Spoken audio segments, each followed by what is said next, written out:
China উচ্চশিক্ষায় 2026 September ইনটেকের আবেদন কখন থেকে শুরু হবে, বা আপনি যদি চায়নাতে সেপ্টেম্বর ইনটেকে আবেদন করতে যান তো কীভাবে প্রিপারেশান নেবেন এবং স্টেপ বাই স্টেপ একটু আলোচনা করব। আমরা যে সকল শিক্ষার্থী চায়নাতে উচ্চশিক্ষার জন্য আগ্রহী, তো আমাদের সবার আগে একটা কনসার্ন কাজ করে যে কখন আবেদন করতে হবে। আমরা ইতিপূর্বে দেখেছি অনেক শিক্ষার্থী আমরা যেহেতু কাজ করি একটা বাল্ক একটা স্টুডেন্ট নিয়ে বা একটা সংখ্যা নিয়ে, সো আমরা দেখেছি ইতিপূর্বে সেই সকল শিক্ষার্থী বেশি অ্যাডমিশন পায় যে সকল শিক্ষার্থী আর্লি অ্যাপ্লাই করে। সো এর আগে আপনাকে জানতে হবে আসলে আপনি চায়নাতে কী চাচ্ছেন। প্রথমে আপনাকে নির্বাচন করতে হবে চায়নাতে আপনার প্রোগ্রাম, লাইক আপনি ডিপ্লোমাতে পড়তে যাবেন, ব্যাচেলার নাকি মাস্টার্স নাকি চাইনিজ ল্যাঙ্গুয়েজ। আগে আপনাকে ওয়ান বাই ওয়ান সিলেক্ট করতে হবে।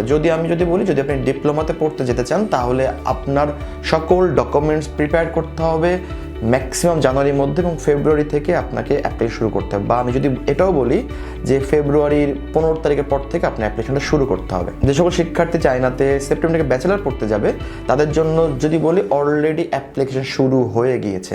সো ব্যাচেলার অ্যাপ্লিকেশনগুলো অলওয়েজ একটু আর্লি হয়, এবং এই বছর এই অ্যাপ্লিকেশন পিরিয়ডটা আরও বেশি আর্লি এবং অনেক বেশি টাইট হবে। এর কারণটা হলো CSCA এক্সাম।